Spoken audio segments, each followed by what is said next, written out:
আমন্ত্রণ আজকের খবরে।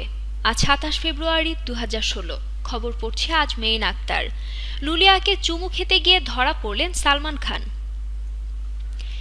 এতদিন সালমান যতই মুখ বুজে থাকুক না কেন, আজকের পর লুলিয়া ভান্তুরের সাথে সম্পর্কের কথা আর মনে হয় অস্বীকার করতে পারবেন না বলিউড অভিনেতা সালমান খান। গত শুক্রবার দুবাই বিমানবন্দরে ফ্রেমবন্দি হলেন দুজন। শুধুমাত্র তাই নয়, দুজন দুজনকে জড়িয়ে ধরে চুমু খেতে দেখা গেছে। আর একজন অতি উৎসাহী ভক্ত সে ছবি তুলেও ক্যামেরায় বন্দি করেছেন। আর সাথে সাথে সেই চুমুর ছবি সামাজিক যোগাযোগ মাধ্যমগুলোতে ভাইরাল হয়। বর্তমানে একটি অনুষ্ঠানে পুরস্কার নিতে দুবাই গেছেন ভাইজান এবং তার সঙ্গী লুলিয়াও। তবে বিমানবন্দরে যে এই কাণ্ড ঘটবে তা কে জানত?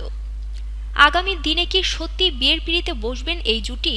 এই প্রশ্নের মধ্যে জড়িয়ে কয়েকদিন আগেই সল্লু মিয়া সালমান বলেছিলেন, প্রথম দিকে ভাবতাম আমার বিয়ের বয়স হয়নি, আর এরপর এখন বিয়ের বয়স পেরিয়ে গেল, আর বর্তমানে ভাবছি বিয়ে করব, তবে আমার হাতে কোনো অপশন নেই। সালমানের ওই কথাতে উড়িয়ে বর্তমানে তার বিয়ের অপেক্ষায় দিন গুনছে বলিউড।